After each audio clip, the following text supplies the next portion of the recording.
In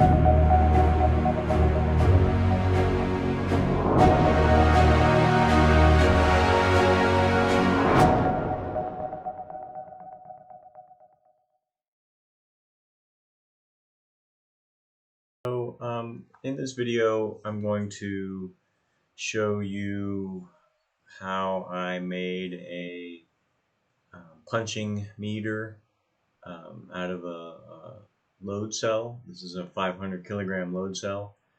This first section of the video, I didn't have my audio on, and so here I am just talking and you can't hear anything.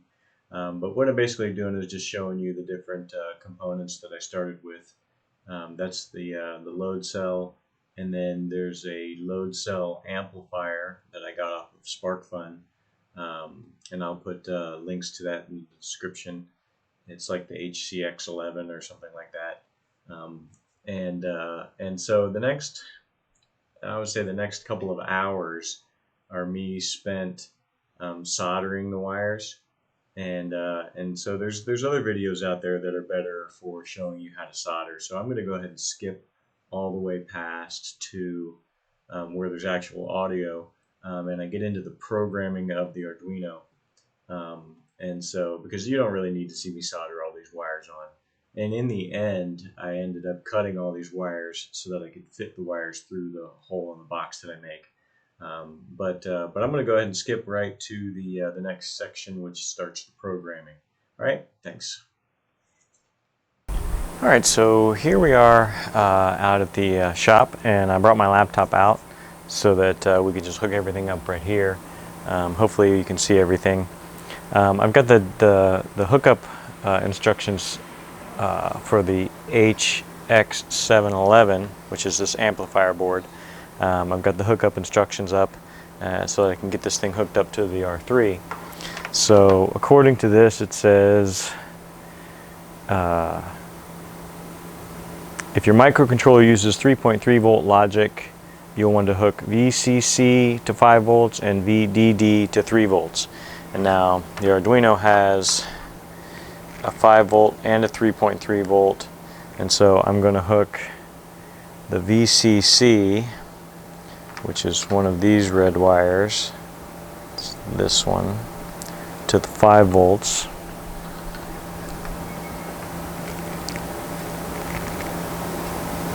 And then the other one to the 3.3 volt, which would be the VDD. Okay. The black should be ground. I'm going to hook that up. Now it says the DAT and clock should be hooked up to 3 and 2. So DAT is 3, which is my yellow. Make sure I get the right one here. I really like that they put on the side what the numbers are. It really helps a lot. And then the orange, which is my clock, should be on 2. Now you can swap these, you can change these to whatever ones you really want, any of the inputs. You just have to change the program. But SparkFun has supplied the library for the HX711, which has it wired to 3 and 2. And I'm going to use their library at least to start off with. Alright, so that should be it for my wiring. I already have their calibration program loaded, but they supply you with a calibration and an example, a known zero setup, and a power test. And so I don't know what all of those are, but according to the instructions, I'm supposed to start with this calibration, which I already have loaded here. Okay, so now all I really should have to do is plug in my Uno, my USB, and then download the calibration to the Uno. So we're going to do that. Hit download. Actually, it's called upload. So this will blink a couple times, and then it goes back into. Now this is automatically running that program, and to view it, we need to open up the serial monitor. So if you go Tools, Serial Monitor, that opens up, and now you can see it's calibrated at 0, and it says plus or minus to raise or lower. Okay, so now here's the big test really, is how can I put weight on this and see what happens. And so yeah, so as you can see, I push down on it with my fingers, I'm at -5 pounds, and I let go, it goes to 0.1, 0.2 pounds, 0.3, so it hovers around 0.2. It's not like super accurate, it seems. I'm going to squeeze it here. Yeah, so that's got to 35 pounds. Yeah, so 50 pounds. So now I have to calibrate this. It's going to be hard with this thing jumping around. But what I have is, I've got these bricks. These bricks I just weighed on my scale are supposed to be 16 pounds. So I'm going to put that guy on there. And I've got 7 pounds, almost 8 pounds. So that's not even close. So what I think is, I think I need a bigger jump with that number first. So I'm going to stop this, and I'm going to go to this calibration factor right here that's at -7050. Now he says -7050 worked for my 440 pound max scale setup. This is 500 kilogram max load cell, and so I'm going to take that down to like 4,000, and we're going to start there. So I'm going to take that in half, 4,000, so we can upload that now to the Arduino.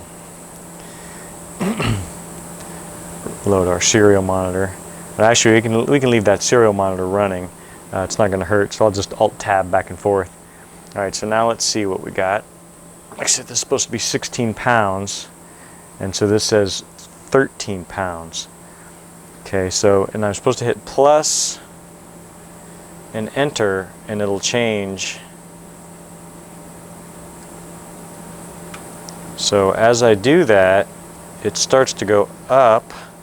The number starts to go down, 3,900 now, and I'm at 13.9, so I still got like 3 pounds to go. I'm going to make a bigger jump on that number. So I'm just going to Alt-Tab back to this. I'm going to change this to 3,500, -3,500, and we are going to, I think there's going to be a shortcut for this upload thing. Sketch, upload, Control U. So Control U. Now we'll switch back to the serial monitor. You should see it pick up here again with the instructions on setting it up. And we're going to put my brick back on. -16 and a half. So this is supposed to be 16. It was like 16.6, I think it was, and actually that's what it's kind of leveled out at, 16.2, 16.3. So I'm going to adjust with a plus.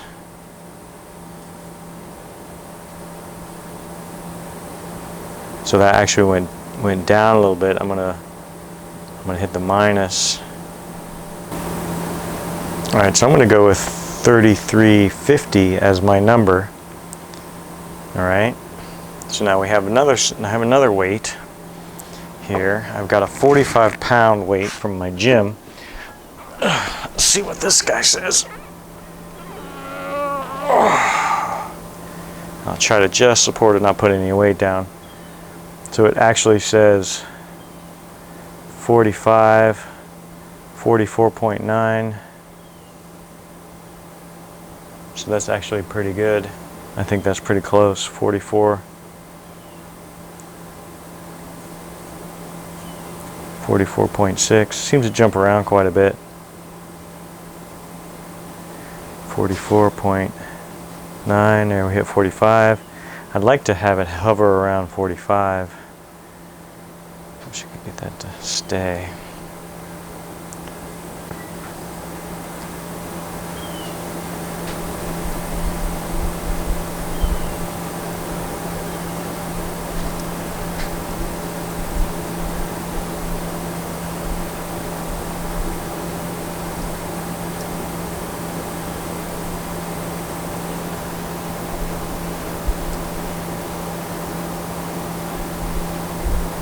Alright, so that's hovering around 45 now. That's at 3310. So it's a very minor difference. Alright, so let's see if we still have 16 pounds on this guy.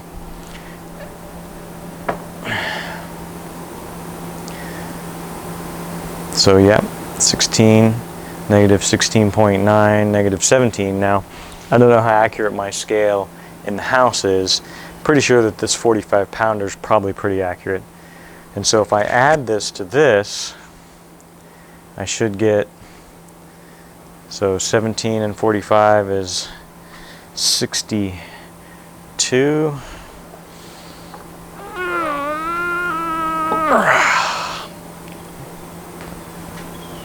So we're at 63. 63, so it seems maybe the heavier it gets, the less accurate it is. 63 is pretty close, so I think we'll go with that. Alright, put this down here. And the last test I think I'm going to do is I'm going to put this on the floor. I weigh, right now with all my clothes on, 180 pounds.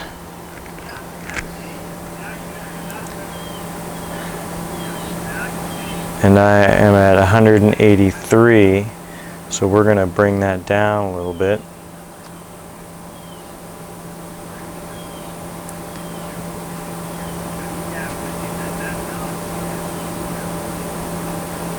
So that's pretty close, like 180 pounds. So that's not bad at all. I was worried I wasn't going to get any reading at all from this. All right, so I think that's good. So we're going to go ahead and close this. I'm going to save. Oh, what was my number? 3310. Sure, we're going to download this again. I know this is just a calibration, but I want to save that calibration factor, and so that way I can refer to it later. All right, let's look at the serial monitor.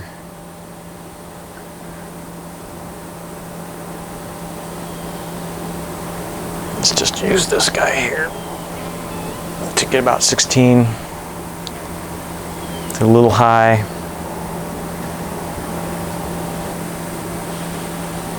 All right, so I'm going to go 3380. We can always tweak it. And I'm going to save. All right, so that's it for this part of the video. I think that's pretty close. I'm happy that I've got some reading, and I'm happy that it's super sensitive, and just a little bit of squeeze and this thing starts to register. So that's really good. I'm going to go ahead and unplug this. The next thing I have to do is figure out now how to write a program that will reset things and then be able to push down on this or hit it or do something, and it captures and reports the highest number that's read from this. All right, so that's next for me. I'm probably going to do that off camera and then explain to you how I came up with it, because you don't want to see me fumble around with this Arduino code. So, all right, that's it for this section. The next section, I'll show you how I come up with that start of the program.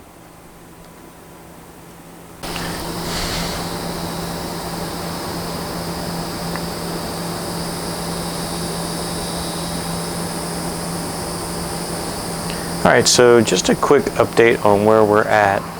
I've taken their example program that's just supposed to report weight, and I have adjusted it slightly.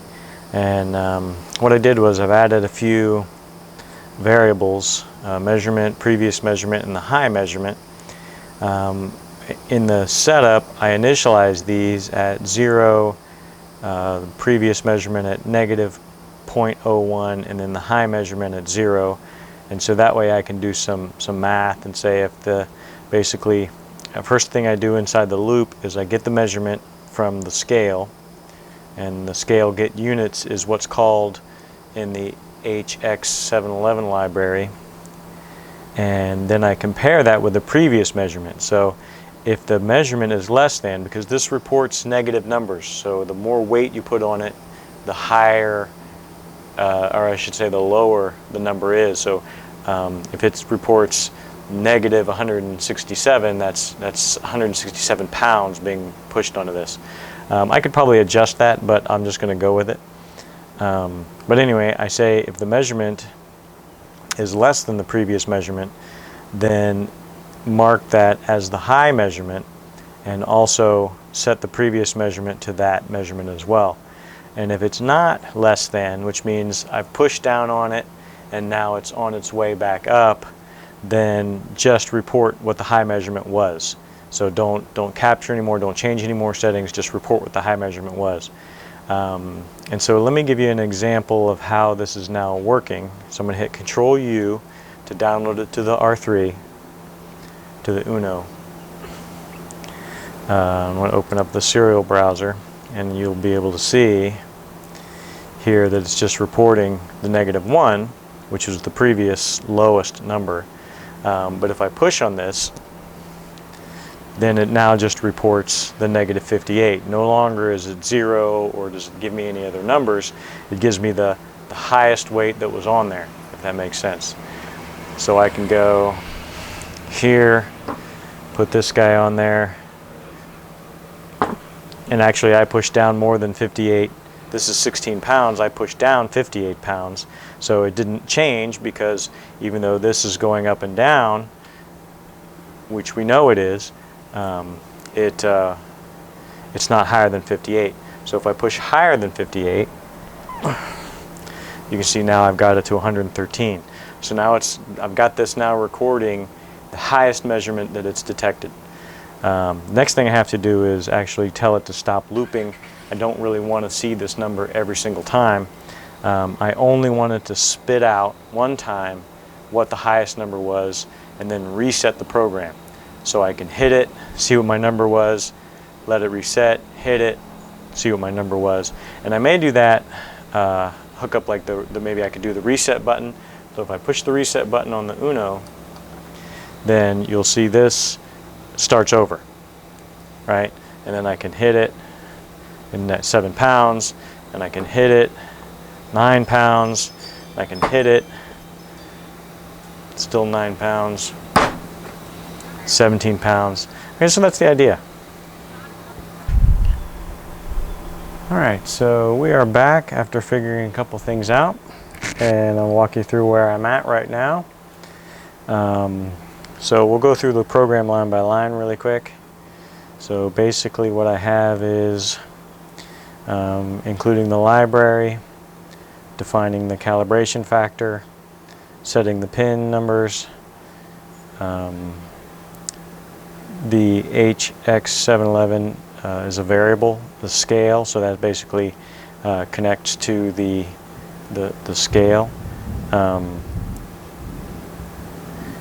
I have a float for the measurement, a float for a previous measurement, and a float for the high measurement, and a Boolean for started recording. And so the setup is basically the same. Begin the communication with the serial port, which basically just talks to the Uno so that we can print all these lines and stuff. I start out saying report highest measurement, and it basically just says, actually we can change this to say waiting for highest measurement, and then that way it'll be clear that it's waiting for me to hit it. You got to send some things to the scale, like the pin information and the calibration factor, and then this TARE is to reset the scale to 0. And then I initialize my variables, which are measurement, previous measurement, highest measurement, and then starting recording equals false. Now I've set my previous measurement to -1, so that out of the gate it is less than measurement, And that's why I actually added this started recording Boolean, because I basically check to see in my loop, I get my measurement from the scale, get units. If my measurement is less than the previous measurement, so initially it's going to be 0 with no weight on it, and then my previous measurement's -1, so this is not going to be true. This is only going to be true when I hit it, and that hit is less than 1 pound. Okay, so we're going to jump right to it doesn't happen if you haven't hit it. If you haven't hit it, it basically drops down to this else if, and it says if the measurement is greater than or equal to the previous measurement, which means it's going back up, and the previous measurement doesn't equal -1. So this is why I initialize it at -1, so I can basically check this, because otherwise it's always true, and then it's always kicking me out. So if these two cases are true, meaning the measurement is greater than the previous measurement, and my previous measurement isn't -1, then I set my previous measurement to that measurement. And so now actually after that first loop through, we are now actually checking all the variables against each other.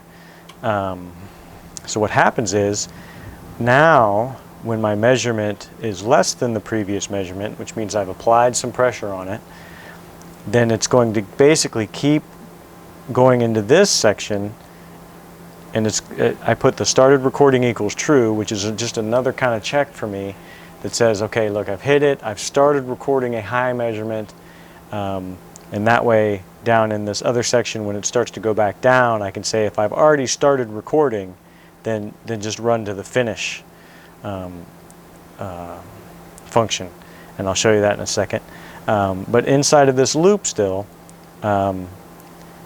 I take my high measurement equals my measurement, because my measurement was less than the previous measurement.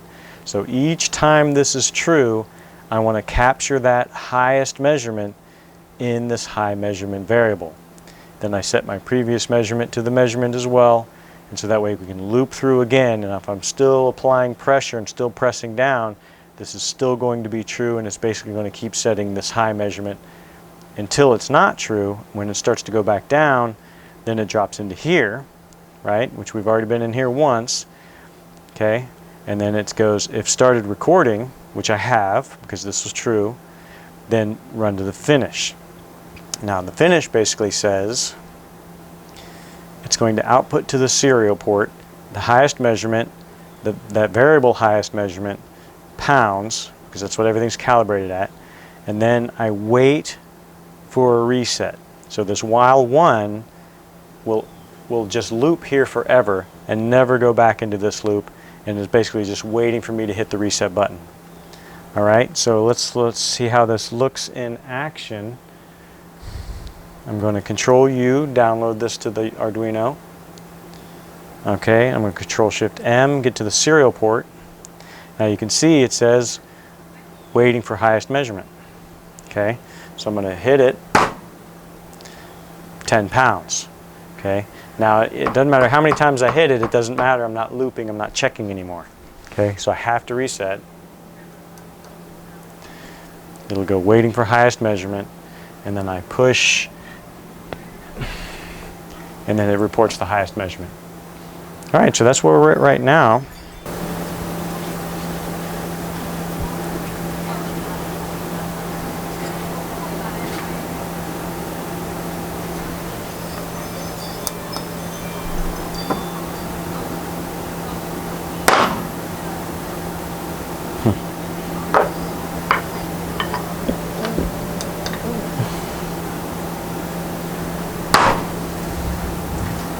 All right, so this is a couple little tests.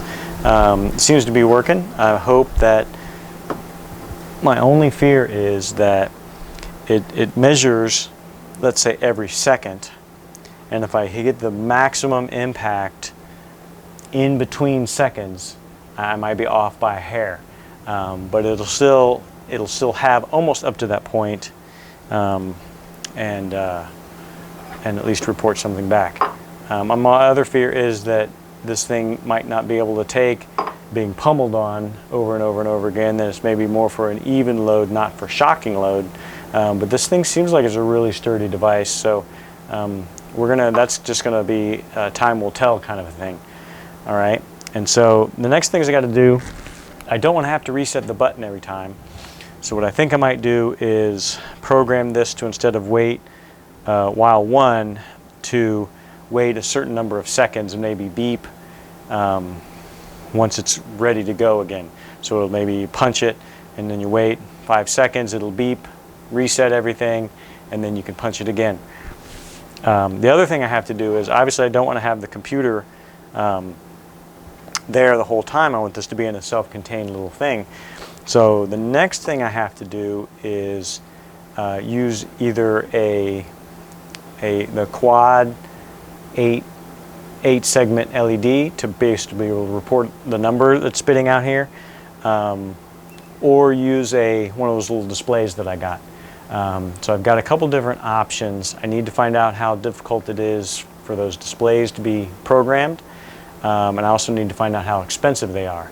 Because if they're too expensive, then I want to keep this fairly cheap, and so I might just go with a simple button to force a reset, and then a little quad 8 segment LED to just report a number. So we'll see. I've got a couple different display options, but first things we've got to do is figure out how to program those. I need to pick one, figure out how to program it, and so in the next video, or in the same video, I'm not sure exactly if this is going to be one long video or if I'm going to break this up, but in the next section of this video we'll be playing with displays. Alright, that's it for now. Alright, so we are back. I have like 4 of these displays, and they're like 16 character LCDs. I got 2 of them with the latest Elegoo kits that I bought, and so these seem to be really popular because I already had 2 other ones, and so I decided on using these. And when I dig into it, it's the 1602A LCD, and what's nice is there's already the library inside of the Arduino system to be able to use these. So you just have to include it, and then you're good to go. So wiring, though, there's quite a bit of wires. You can see here I've got 6, 7, 8, 9, 10, 11, 12, like 12 of the wires all hooked up, and so that's a little scary. But if you just follow the instructions online, so I googled, where's my mouse? I googled the 1602, and I found a page where the guy's got create.arduino.cc, and he's got interfacing LCD 1602 with Arduino. And if you just follow his instructions for the wiring, it's pretty straightforward. So on the LCD 1602, VSS, V0, RW, and K all go to ground. And so the Uno doesn't give you that many grounds. I need a ground for the load cell amp, and I need a ground for the display. And so they don't give you that many grounds. They give you like 2, maybe 3.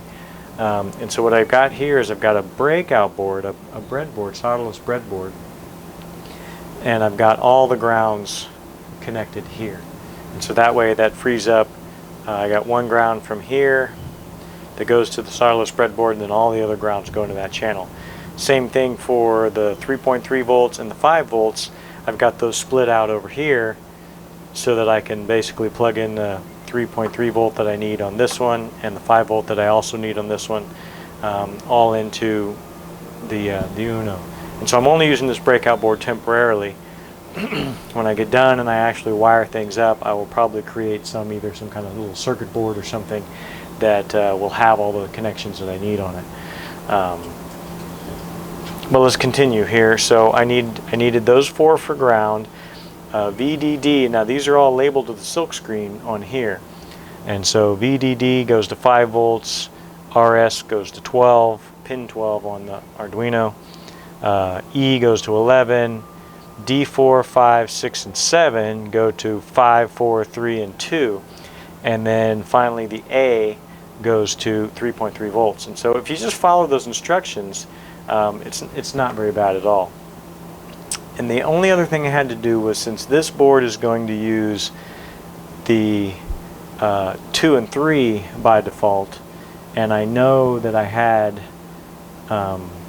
constant setup for the amplifier for 2 and 3, that I could easily change those. So I changed those to 6 and 7 instead, and I just moved those pins over.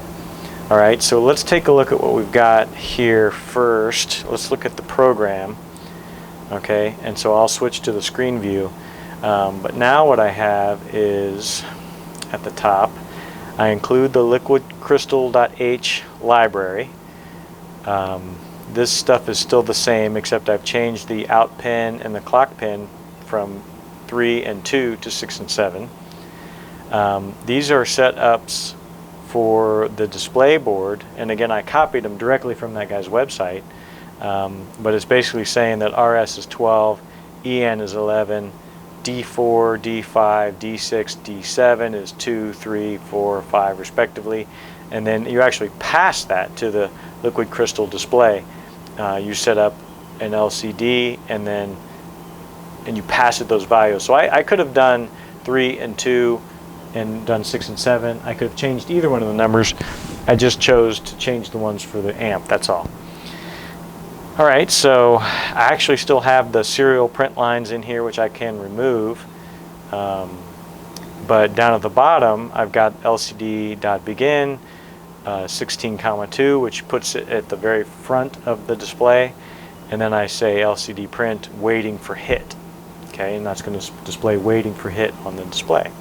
Then the only other thing that I've changed is down in my finish, I send the high measurement with the same location to the LCD print. So LCD print, that same location, high measurement, and I actually I precede it with a minus, which will flip it. So instead of reporting negative 162 pounds, it's just going to say 162 pounds. And that's it. And again, I still have the serial print stuff in here that I can remove. So okay, let's plug in this Uno and let's see how it works here. So I've got it plugged in, and the nice thing is the Uno is already still set up with the same program that I downloaded last time. So right now, I don't know if you can see on this display, it's kind of hard to read, but I'll figure that out. It says waiting for hit. Okay, so I'll go ahead and hit it, and that says 17.8 pounds. Alright, so now it's now waiting for me to reset, so I'll hit the reset button.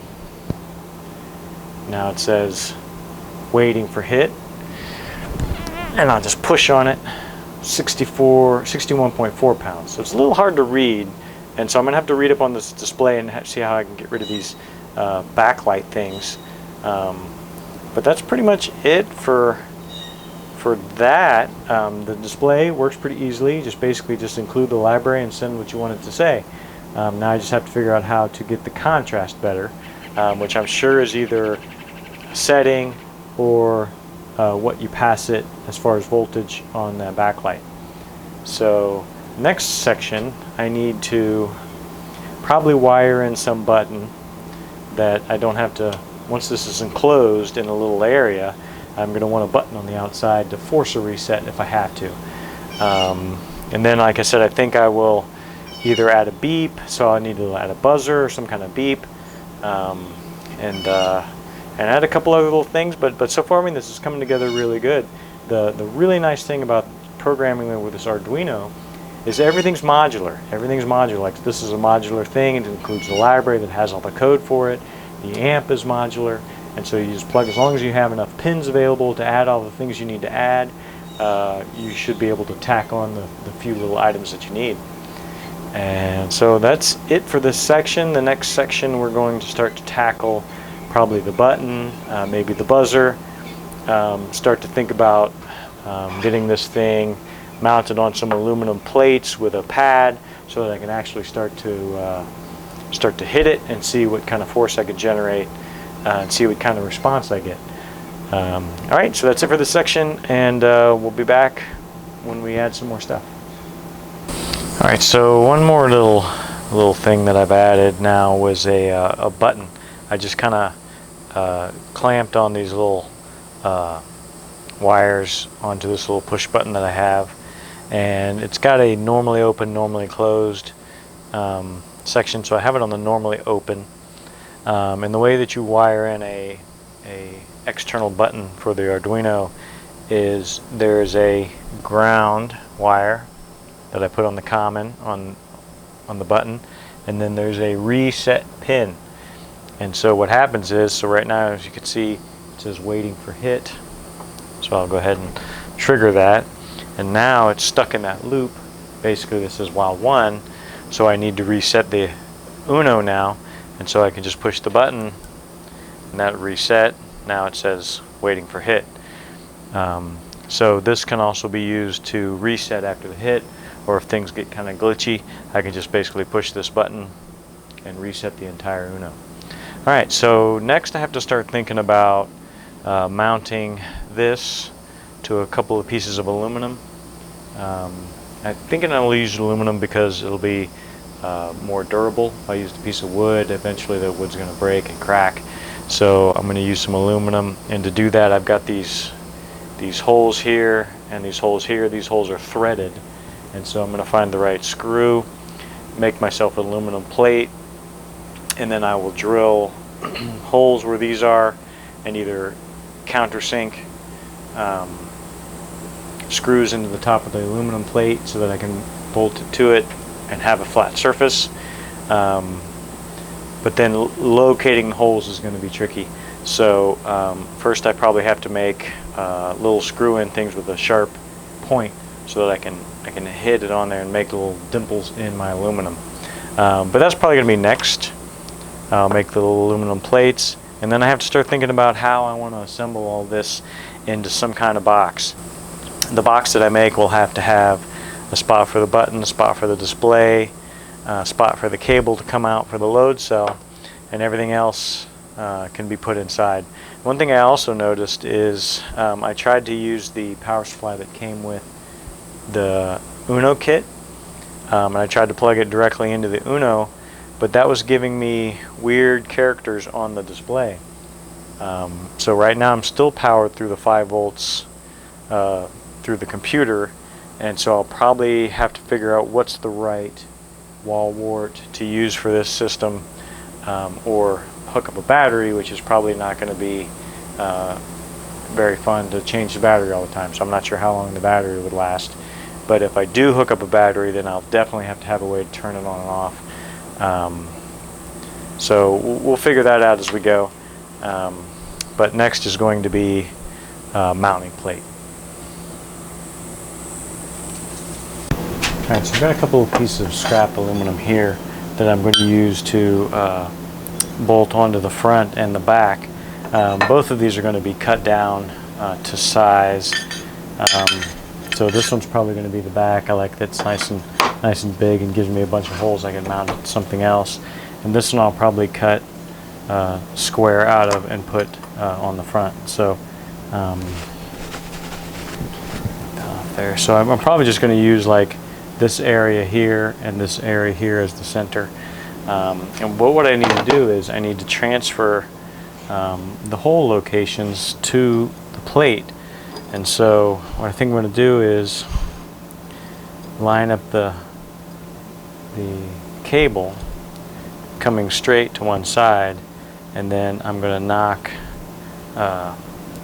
marks in, and so I just have to find the right size that'll go all the way through, and there's that one. Now I need this not to move for me, and so when I hit it with a hammer, I hit it with a regular hammer.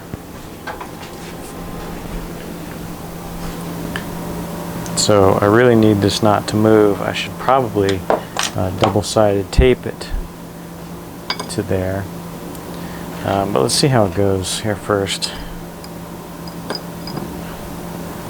Pointy end down. Okay, so I'm going to try and get that centered in between all the holes. And then I'll just hold it.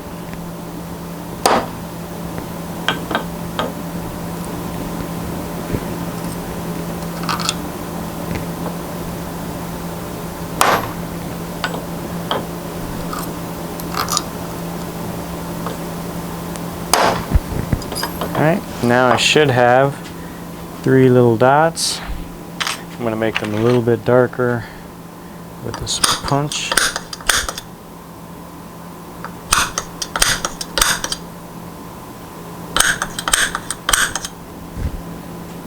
Okay, let's see if I can't see then.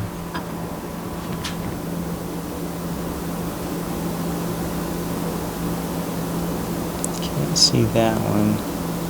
But if I drill them out big enough, this should be fine. Okay, so I'm going to actually use this heavy punch. I want to be so that way I can hit it.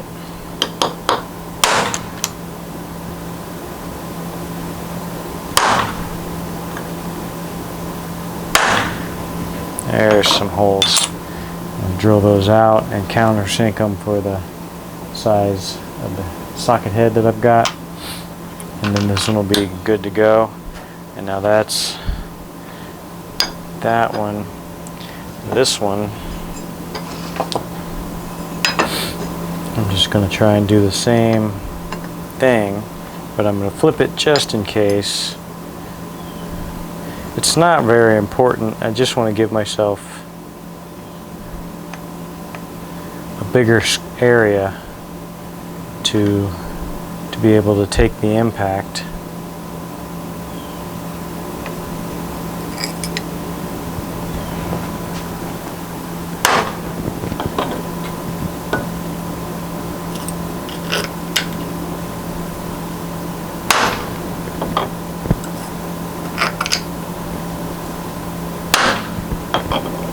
Like that one moved.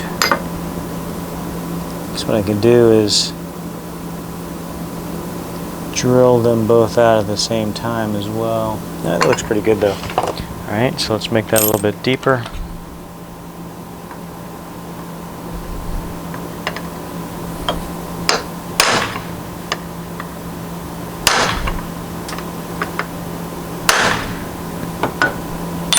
Alright, so now I've got my punch marks ready to go. Need to drill those out next, so we'll go in the drill press next and drill these out all the way through.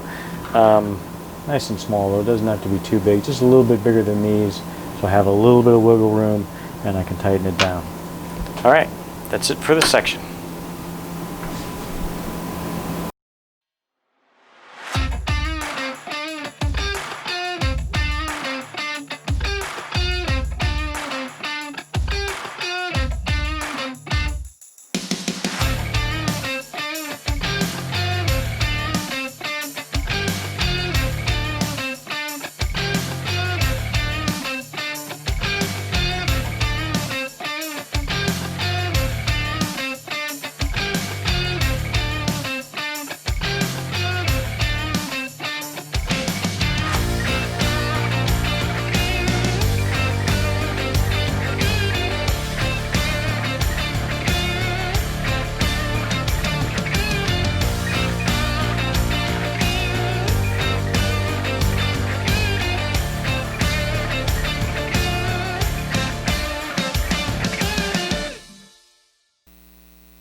Basically just drilling out the 3 holes, and now I'm going to actually test fit everything to make sure that I got the holes in the right spot.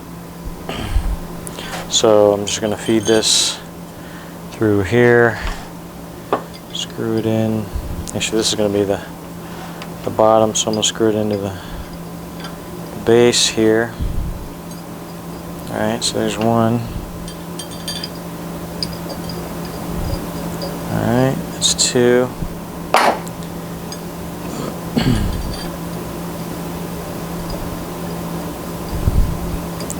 Alright, so all three of those went in.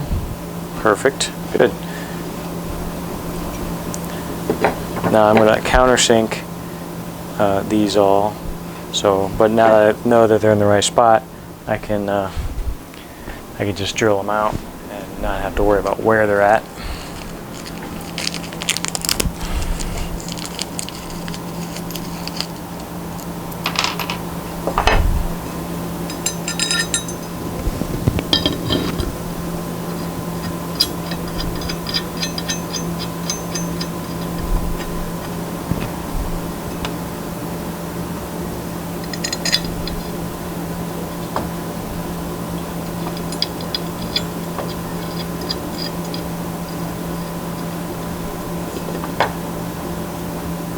Okay, so this one looks like it's a little off.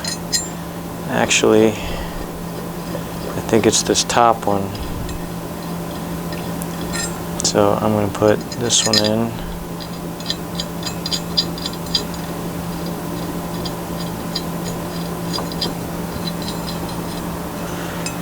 And this one looks like it's going to go in. Maybe not. Okay, so these need to be drilled out a little bit wider to allow for the mislocations. So I'm just going to upsize my bit just a little bit and drill these out, and I'll be right back. All right, let's see how this goes. So now they should be drilled out just enough to be able to get all the screws in.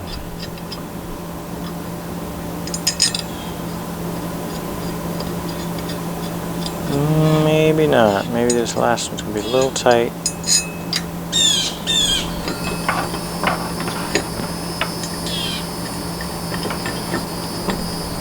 Nope, I get it. Good.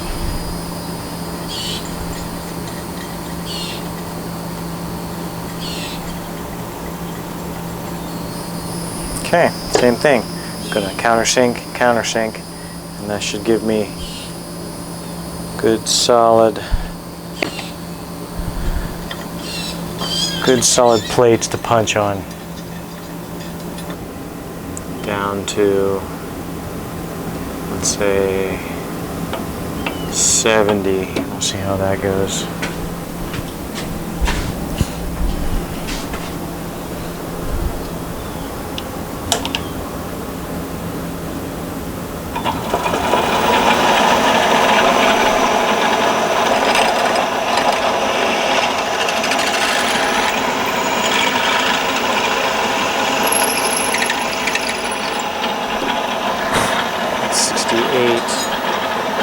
A little bit more.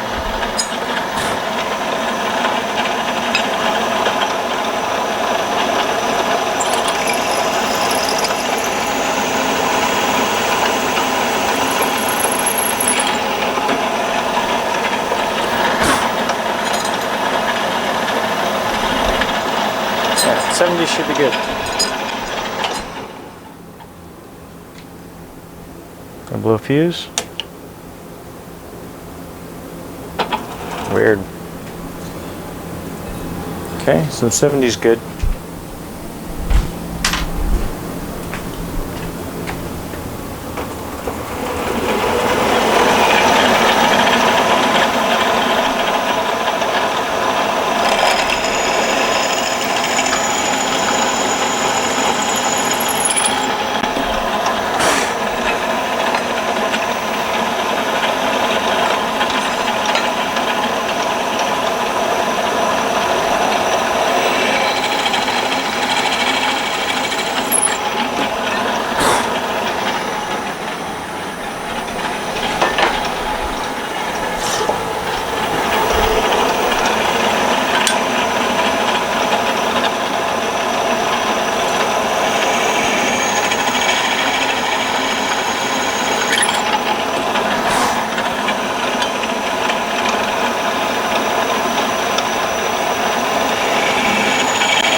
3 countersunk holes now. Alright, there is the load sensor mounted onto aluminum plate. Give me a little bit bigger footprint. We'll get this one cut off on the bandsaw to give myself a bigger pad, and then we'll start smacking it. So I'm thinking I'll just go as big as this. So let's mark that.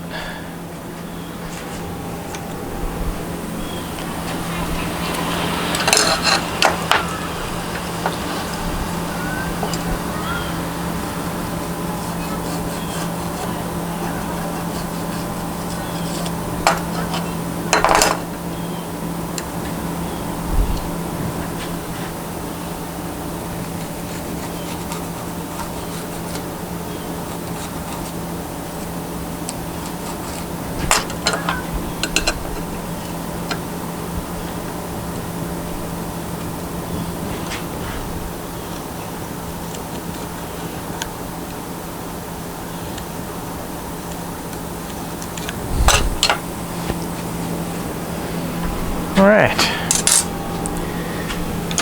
now we're going to set up the bandsaw. We're going to cut this out, and then we'll be done with the aluminum plates.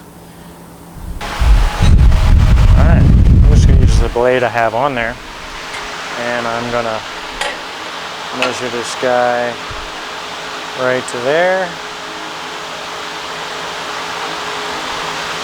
and just cut it off right to there.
Aluminum plate. Actually, the bandsaw does a pretty good job giving decent edges, so I don't mind using the bandsaw at all. It's not absolutely perfect, but for something like this, it's great. A good shot of it. Of course, this is super hot, so you gotta wear gloves. Alright, so as you can see, I've got the aluminum plate mounted on the front and the back, and actually either one could be the front or the back, because I don't think it really matters if I push this into that or push that into this. I don't think it makes any difference. So I may mount this on something backboard here with the electronics and stuff, but then this gives me a big surface to hit with a glove if I had a glove, and there's no chance of missing it. This one, there's a chance of missing it. So this may end up being the back. And if I do think that's a problem, I can just turn this around and use this as the front if I thought that it mattered which way this pushed. But I don't really think it does.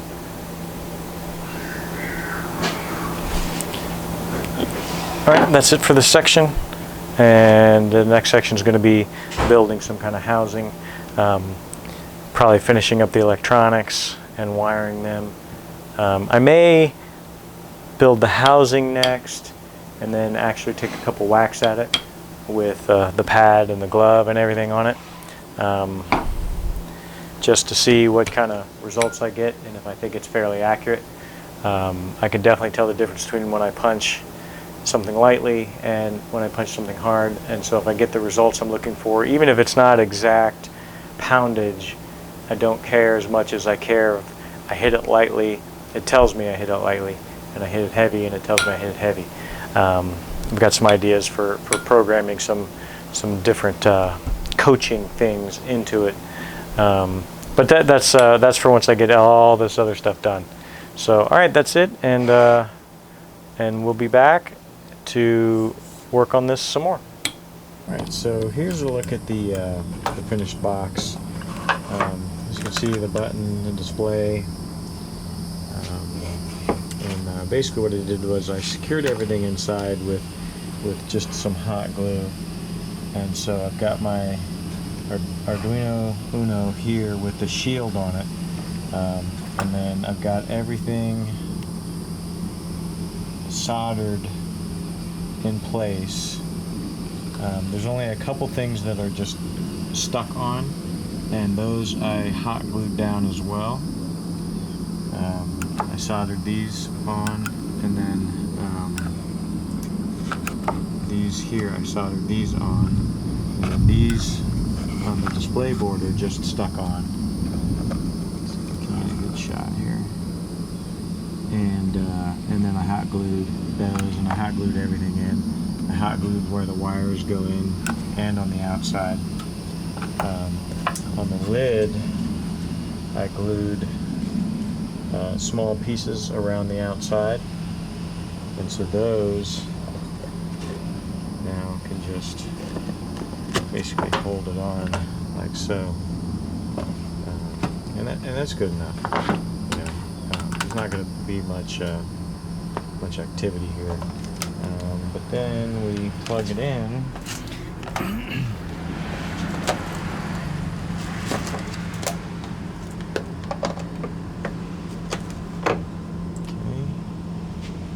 Turn this on. That should come on. See, it says waiting for hit. My thing's right here, so we'll just give it a little hit. 4 pounds. Hit a little harder. 17 pounds. So every once in a while it does this weird thing. Just gives garbage characters. I just reset it a couple times and it'll go back to saying waiting for hit. So I'm not really sure what's going on with that.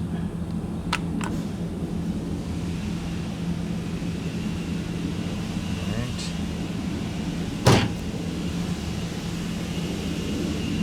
28 pounds. So that's it. Really, I'm going to put some, this is going to be the back.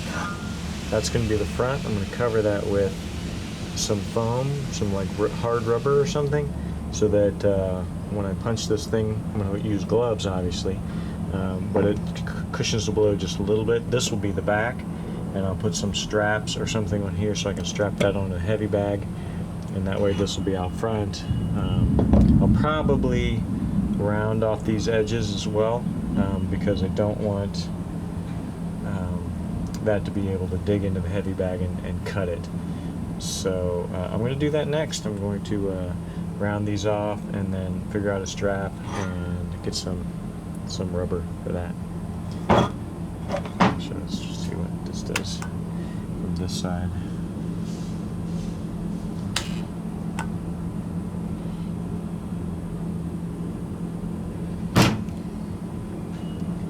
So from either side, it doesn't really matter. 24 pounds. All right, that's it. We'll be back. Thanks. All right, so just real quick, I just wanted to show, I put some rubber on the face of it. It's actually just was a rubber mat, you know, those interlocking rubber mats, and I cut off the rubber for it. Oh, this already registered my tap. With the heavy bag being able to swing, it was absorbing a lot of the impact, and so I am going to have it pushed up against the wall, and that seemed to give me a really good reading, at least what I felt like was a good reading.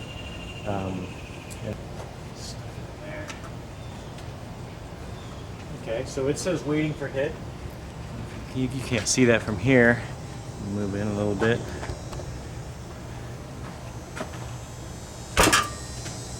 So it's 34 pounds, pretty light hit. 29 pounds. 43. So I'm gonna try to hit it lightly now. 17 pounds. So it seems to at least have, it may not be exactly the impact, but that was 49 pounds with the elbow. So I think that it's close. I mean, at least it's registering a different poundage for the different hits. 36. So all my punches are right about 35 to 40. 44. Also depends on if I get it right in the center. It seems to give me a better reading. If I can get the glancing blow here, it's not registering as hard. 43, that was right in the center.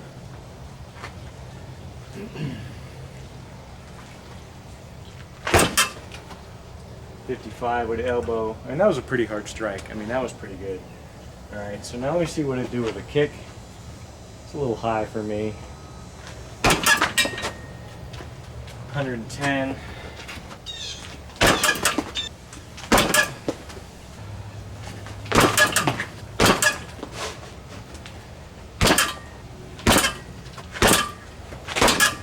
Missed.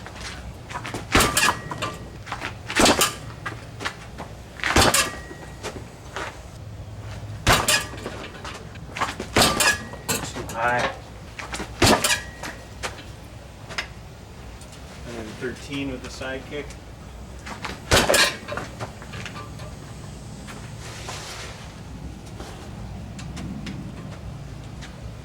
All right, so it's pretty good. Let's take a look here. See if we can get you zoomed in on the display here. And then I'll hit it a few times. And then we're going to call this a wrap. If you can see that. The lighting here sucks.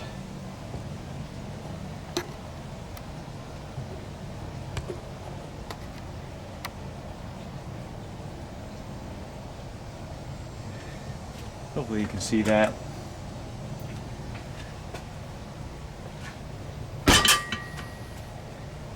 I only have room to punch it, so 33 pounds.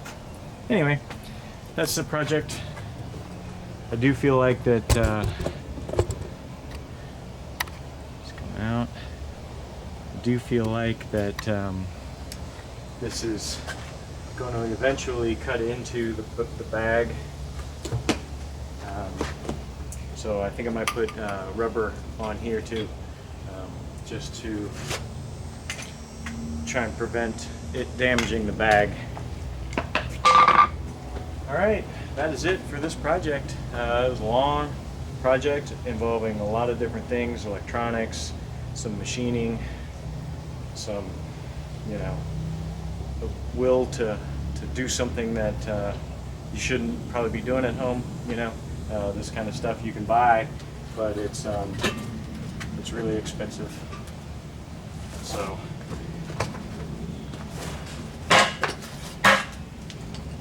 that's it. Thanks for watching.